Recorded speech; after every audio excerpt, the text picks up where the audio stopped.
Sobat Kudus, selamat datang di podcast Religius, podcastnya Polres Kudus.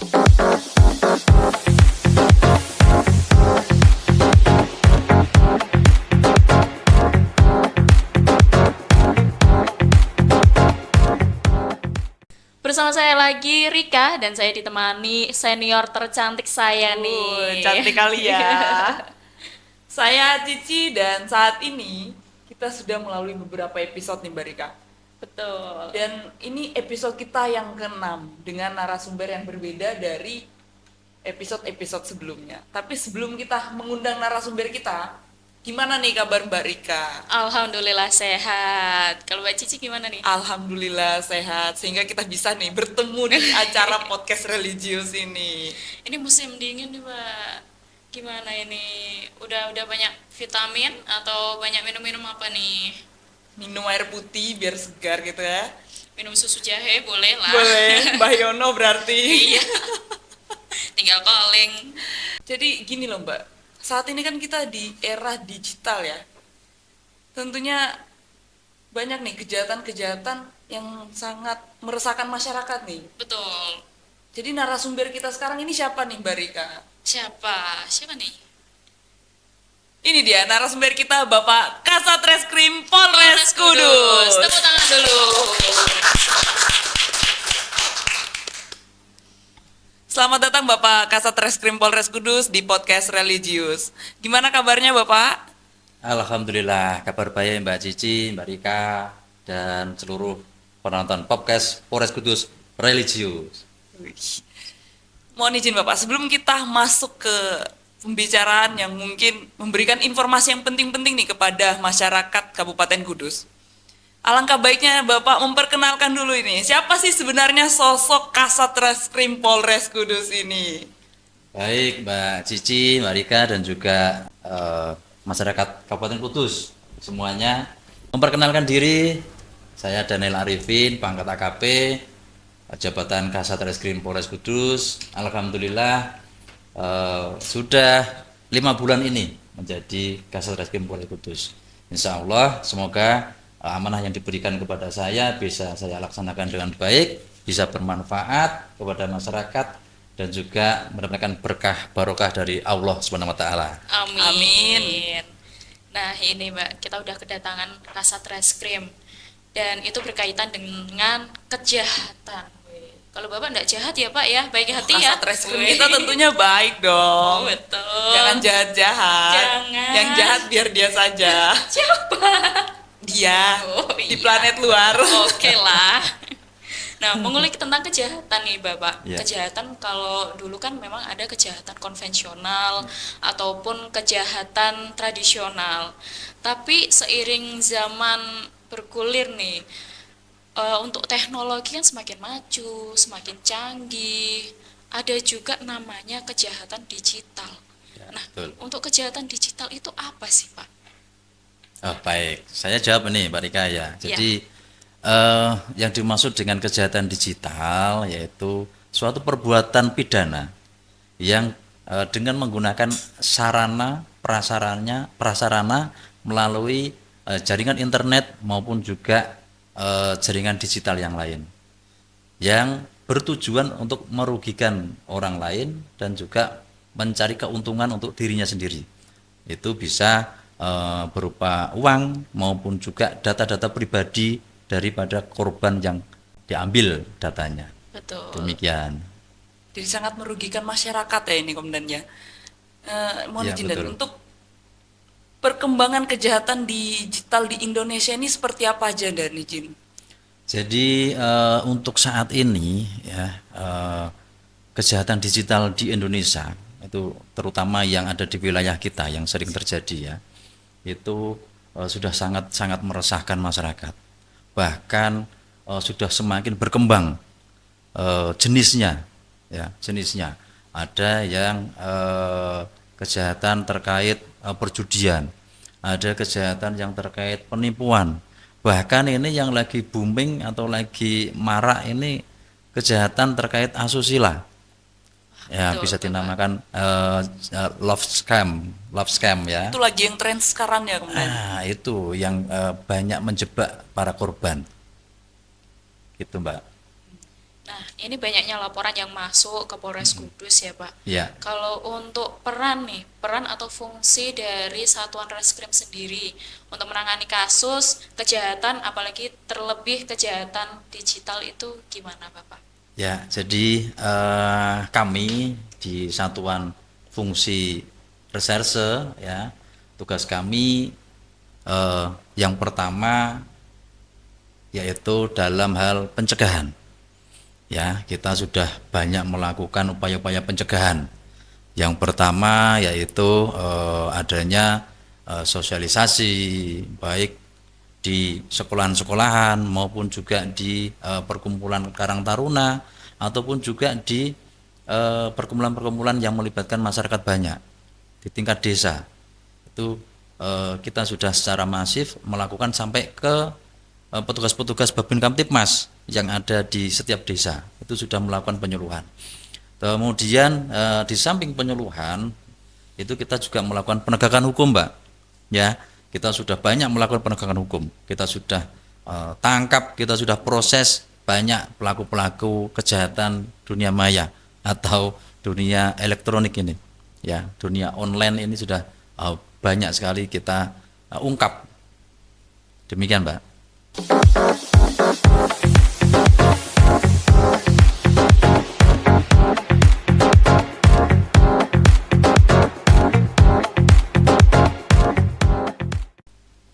Mohon izin Dan, untuk sekarang ini kan saya tertarik nih Dan sama salah satu kejahatan digital atau cybercrime yang ada di dunia yang begitu modern ya sekarang ya Dan. Ya. Dan ada salah satu yaitu penipuan online Dan. Ya. Menurut Komandan nih, apa sih sebenarnya itu penipuan online yang terjadi pada di kehidupan sekarang ini Dan izin? Baik, gini ya, ini juga banyak sekali nih kasus yang masuk di Polres Kudus, terutama terkait penipuan online ya. Kejahatan penipuan online ini terjadi itu tidak serta-merta karena adanya jebakan dari para pelaku, baik melalui link-link ya, ataupun juga melalui akun-akun yang memang sengaja diciptakan di media sosial yang tujuannya untuk menarik, ya ini menarik masyarakat untuk terjebak di situ, ya. Tapi selain itu juga dari masyarakat sendiri yang kurang hati-hati, ya masyarakat kurang hati-hati, kurang waspada, yang cenderung mudah tergiur dengan sesuatu yang bagus, murah, ya Betul, kan, betul. kemudian berbagai macam iming-iming. Ya, entah iming-iming apapun itu, keuntungan macam-macam. Nah, itu sehingga bisa terjadilah tindak pidana penipuan online ini. Begitu. Nah, kalau dulu kan kalau penipuan online ada SMS, Mama minta pulsa Minta dong pulsa. gitu kan, Mbak. Tapi kalau sekarang berbeda ya nih, Mbak. Zaman Itu sudah kan semakin perkembangan digital ya Iya, Pak ya. betul. Sehingga Zaman sangat sudah- mendukung. Zaman sudah semakin canggih, HP juga udah pinter-pinter, masyarakat juga tentunya udah pinter-pinter kan. Pinter-pinter. Tapi masih aja yang ada yang iya, tertipu ya. betul. Tapi kenapa teknologi yang semakin canggih ini kok ada celah-celah ataupun ini sebagai sarana gitu, Pak. Sarana pelaku untuk melakukan kejahatan. Nah, untuk modus-modusnya ini, Pak. Ini modusnya apa saja nih, Pak, untuk penipuan online itu tadi? Ya, itu tadi modus biasanya mereka itu para pelaku ini sengaja memposting sesuatu barang ataupun hal lain selain barang yang memang diciptakan untuk menarik perhatian, menarik keinginan dari masyarakat yang melihat, ya. Kemudian setelah tertarik biasanya mereka akan menghubungi. Nah, si pelaku-pelaku ini sudah menciptakan link-link khusus, entah itu nomor WA, entah itu inbox, ya inbox messenger atau apa, yang dimana kalau kita itu masuk ke Diklik sana, gitu ya kita masuk ke kita kirim inbox atau ke WA-nya mereka, mereka itu sudah bisa mengakses, ya otomatis bisa mengakses data pribadi kita. Misalkan ini di marketplace ya, marketplace kita inbox. Setelah kita inbox ternyata yang muncul itu kita masuk ke grup penawaran barang tersebut. Sehingga dengan kita masuk ke grup itu, si pelaku bisa membuka data diri akun kita. Wah, bahaya banget nih, Pak. Itu. Setelah dia bisa membuka data diri, dia bisa mengambil foto-foto kita yang ada di arsip, di file, ya kan? Nah, kemudian dengan mengambil foto kita, mereka gunakan untuk melakukan penipuan kepada kontak-kontak atau pertemanan yang ada di akun kita. Oh, gitu Nah, seperti prosesnya, itu. Mbak. Jadi hati-hati sekali. Jangan mudah tergiur dengan barang murah, barang sesuatu yang harganya di luar atau di bawah jauh dari harga pasaran. Nah, itu pasti jebakan. Begitu. Betul. Apalagi sekarang ada giveaway Giveaway. ya, Pak. Betul Hadiah-hadiah sekali. gitu kan, Mbak. Menggiurkan. Iya, Iya, selamat iya. kamu mendapatkan uang berapa? Sebesar 1 M. Iya. Siapa sih yang nggak mau 1 M ini? Iya. betul, Terus betul. kirim, tapi syaratnya kamu harus kirim KTP sama saya. Foto. Oh, kirim Ya. foto.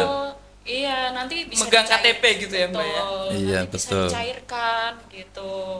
Tapi itu adalah sarana untuk kejahatan juga ya, Betul Pak. sekali, betul sekali. Kewaspadaan. Nah, itu yang Kewaspadaan penting. dan Ya. dan itu berarti termasuk salah satu modus penipuan online yang dilakukan pada saat jual beli online ya, Dan? Iya, betul.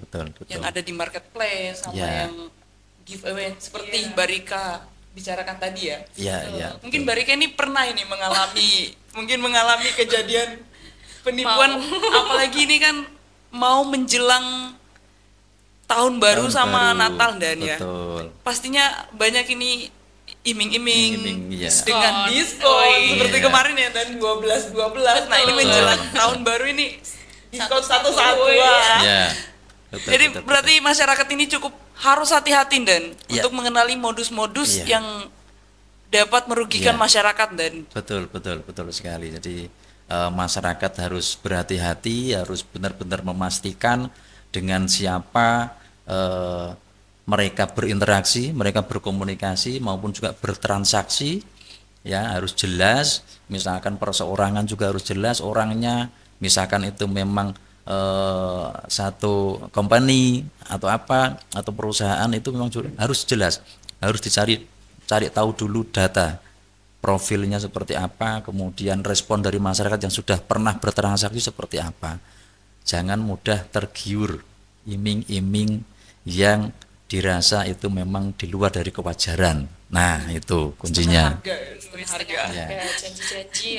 Janji manis. Nah, ini terutama ibu-ibu atau mbak-mbak ya, itu. Betul, Pak. yang suka belanja. Harga belanja Kalau belanja orange. Ya, Nah, ya. kalau untuk kasus nyata nih, Pak, kalau Ya. yang ditangani Bapak di Reskrim sendiri, terutama di Kudus ini apa saja nih, Pak? Ada beberapa tindak pidana yang menggunakan sarana teknologi yang terjadi, yang beberapa korban masyarakat Kudus melapor, yaitu diantaranya penipuan online terkait transaksi jual beli, ya, kemudian juga kasus judi online. Wah, ini kemarin kan marak sekali judi slot ya. Iya, slot. betul, Nah, Pak. judi slot itu sudah kita amankan juga terkait para pelaku-pelaku judi slot. Sudah kita proses, kita berkas, akan kita kirim ke kejaksaan untuk berkasnya. Kemudian juga selain penipuan online, kemudian judi online, ada lagi yaitu love scamming. Love scamming itu sekarang juga lagi marak, ya, lagi marak. Korbannya bukan hanya remaja, bukan hanya orang-orang dewasa, tapi juga orang-orang tua juga. Orang-orang tua. Nah, ini Rata-rata hati-hati. korbannya perempuan nih, Pak. Bisa Betul. perempuan, bisa laki-laki. Oh, bisa laki-laki Iya, juga. bisa perempuan, bisa laki-laki.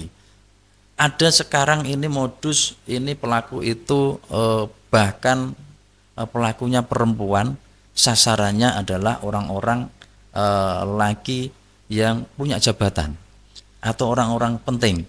Sangat berbahaya. Nah, hati-hati.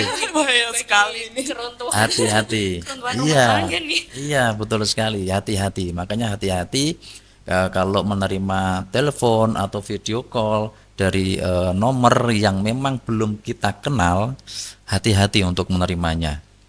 Ya. Betul. Begitu seseorang menerima video call dari orang yang belum dikenal, ternyata itu adalah pelaku, ya, begitu mereka langsung melakukan screenshot wajah kita, itu bisa dipakai untuk melakukan pemerasan ataupun juga bisa dipakai untuk melakukan penipuan kepada Betul, orang lain. iya. Nah, begitu. Pertama dibuai-buai nih, Dibuai Mbak. asmara. Iya, yang Dikasih perhatian lebih gitu kan. betul nih. Kamu ada apa? Ada masalah Sudah apa makan nih? apa belum? Nah, terbuai. Terus akhirnya yang si cowoknya minta kamu buka-bukaan dong. Ya. Gitu. Live video Nah, itu call. live video Dikasih call. janji-janji. Betul, Bapak. Terus Biasanya cewek itu seneng dikasih janji-janji itu. Surga telinga biasanya. Nah, itu harus hati-hati. itu. Hati-hati.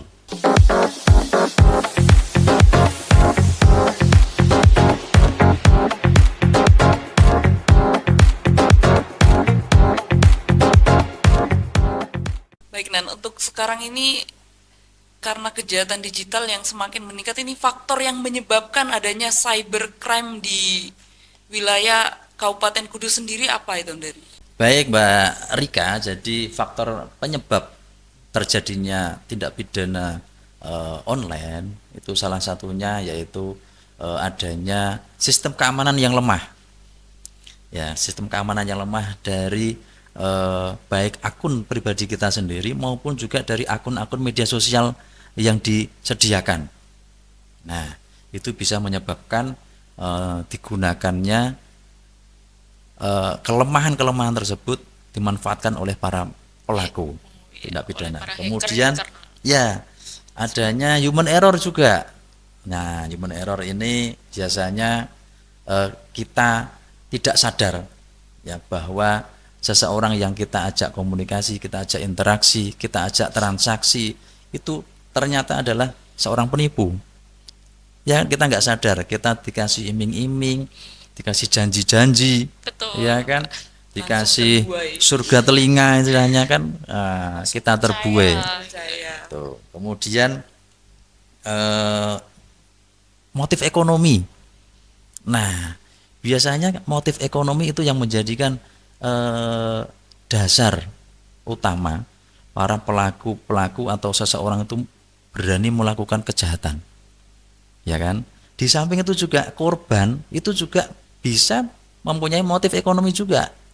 Yaitu tadi tergiur iming-iming atau diskon besar-besaran. Ya kan motif ekonomi ini. Betul.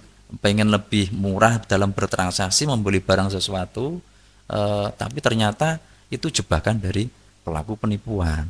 Nah, ini beberapa hal yang bisa menyebabkan terjadinya tindak pidana penipuan online seperti itu, Mbak.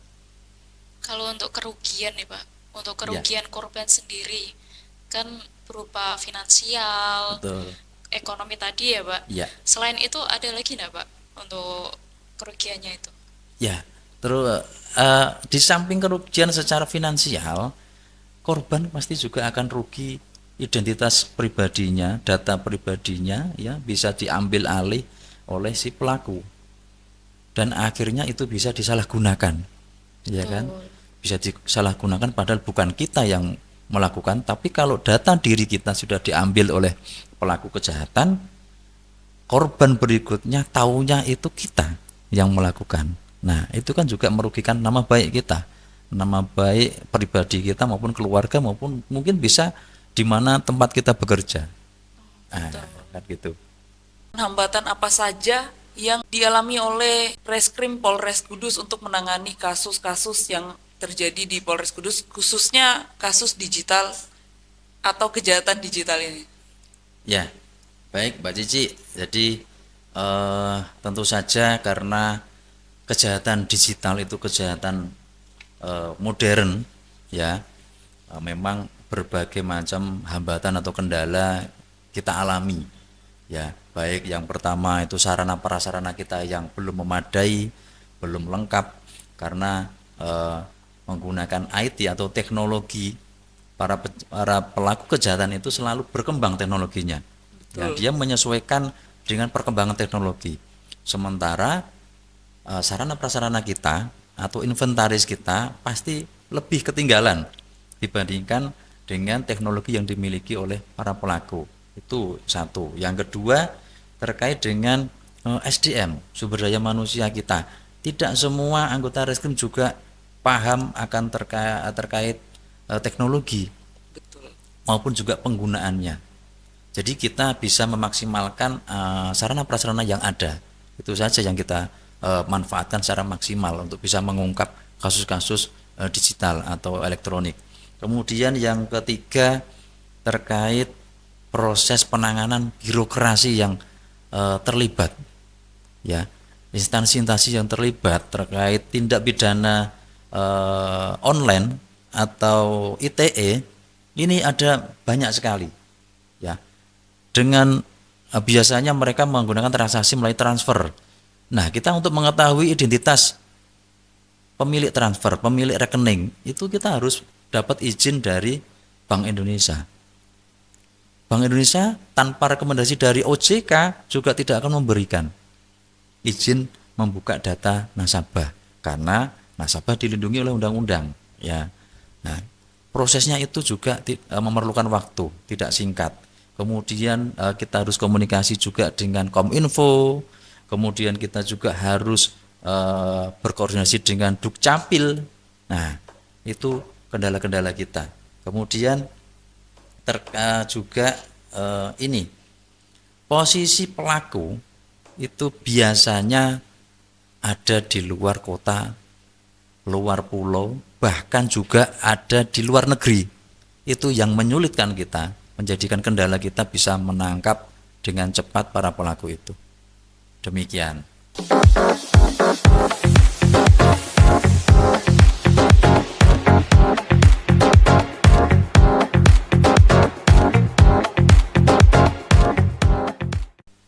Nah, untuk hukum atau aturan regulasi yang mengatur tentang kejahatan digital ini apa saja nih, Pak? Ya, jadi kita sudah, alhamdulillah ya, kita sudah mempunyai perangkat hukum, undang-undang yang bisa kita tidak lanjuti sebagai dasar untuk memberikan pelajaran kepada para pelaku-pelaku kejahatan ini, yaitu Undang-Undang Nomor 1 Tahun 2024 tentang informasi dan transaksi elektronik. Nah, pelaku-pelaku kejahatan terutama ini yang penipuan, ya, penipuan online, bisa kita kenakan pasal 27, pasal junto pasal 45 Undang-Undang Nomor 1 Tahun 2024 tadi, ya, tentang informasi dan transaksi elektronik. Nah, di situ ancaman hukumannya ini enggak main-main ini. Di samping penjara juga ada denda. Nah, dendanya bisa sampai miliaran. Ya. Jadi bagi para pelaku-pelaku kejahatan dunia maya atau dunia elektronik, hati-hati. Kalau terungkap, bukan hanya penjara yang menanti, tapi denda juga, ya, juga bisa nanti kita kenakan TPPU-nya, ya, tindak pidana pencucian uangnya. Jangan coba-coba ya. Jangan Jangan coba-coba. coba-coba. Iya, jangan coba-coba. Bagaimana cara masyarakat melaporkan terjadinya kejahatan digital di Polres Kudus ini, Bapak? Ya, baik. Kalau masyarakat ada yang menjadi korban dari tindak pidana penipuan online maupun transaksi elektronik yang lain, ya, silakan masyarakat bisa membawa bukti dukung, bukti permulaan, ya, entah itu berwujud bukti transaksi, transfer, atau bukti chattingan, atau bukti komunikasi atau interaksi yang lain yang bisa mendukung laporan yang akan dilaporkan kepada aparat kepolisian. Setelah bukti itu dibawa, ya silakan korban bisa datang ke kantor kepolisian terdekat. Ya, jadi semua kantor kepolisian, Polres, Polsek, Polda, Mabes semuanya bisa melayani. Ya, Menerima melayani. aduan Iya, tentang menerima. cybercrime ya Pak. Betul, aduan daripada korban-korban itu. Atau juga masyarakat bisa melaporkan melalui hotline Pak Kapolres. Nah, ini Polres Kudus sangat Bapak Kapolres kita Sangat aktif ya, sangat sangat aktif dan apa istilahnya quick respon ya, quick respon dan melayani 24 jam semua keluhan masyarakat Kudus. Ini hormat sekali dengan Bapak Kapolres kita, Bapak sekali, AKBP Bapak. Roni Bonik ini ya. Programnya begitu langsung mengena kepada masyarakat. Betul, Bapak. Ya. Responsif sekali. Ya, ini masyarakat bisa melaporkan ke nomor hotline 0821 370 66566. Nah, itu ya. 0821 370 66566. Silakan masyarakat bisa melaporkan di nomor tersebut, akan kami tindak lanjuti dengan cepat. Demikian. Sangat bermanfaat ini buat masyarakat Kabupaten Kudus tentunya ya. Tapi buat masyarakat di luar juga wajib ini nonton podcast kita kali ini Mbak Rika. Wajib dong, subscribe Dan dong. sebelum kita mengakhiri podcast kita, mungkin Bapak Kasat Reskrim ini bisa memberikan tips-tips untuk cara mengenali modus penipuan dan tips aman dalam bertransaksi online, Bapak. Ya, baik. Jadi ini himbauan ya buat masyarakat, himbauan buat masyarakat bahwa masyarakat harus hati-hati apabila akan bertransaksi dengan menggunakan media elektronik. Ya, harus memastikan dulu dengan siapa masyarakat akan berinteraksi, berkomunikasi, bertransaksi. Pastikan bahwa memang orang tersebut memang dipercaya, ya. Kemudian memang sudah banyak rekomendasi yang baik terhadap postingan ataupun apapun yang terkait dengan lawan komunikasi kita. Intinya hati-hati dan waspada kepada masyarakat. Kemudian teliti, ya, teliti agar benar-benar terhindar tidak menjadi korban dari pelaku-pelaku penipuan. Demikian. Terima kasih Bapak atas podcast hari ini. Terima kasih sudah berkenan hadir. Ini Sama-sama Mbak Cici, Mbak informasi Rika. yang sangat-sangat bermanfaat bagi kita Sangat semua. nih, bermanfaat. Mbak. Ini ya. Buat kita maupun buat Sobat masyarakat, Kudus Sobat semuanya. Kudus Iya. yang ada di Kabupaten Kudus tentunya ya Mbak Rika. Betul. Gimana nih Mbak Rika? Kata-kata hari ini dulu sebelum Boleh. kita mengakhiri podcast ini. Boleh nih, Mbak Cici duluan lah. Manfaat nomor 1 dari teknologi informasi adalah memberdayakan kita untuk melakukan apa yang ingin kita lakukan. Maka jadikanlah teknologi informasi sebagai ajang kita untuk kreativitas dan produktivitas. Jangan lupa like, Comment and subscribe. Terima kasih Sobat Kudus.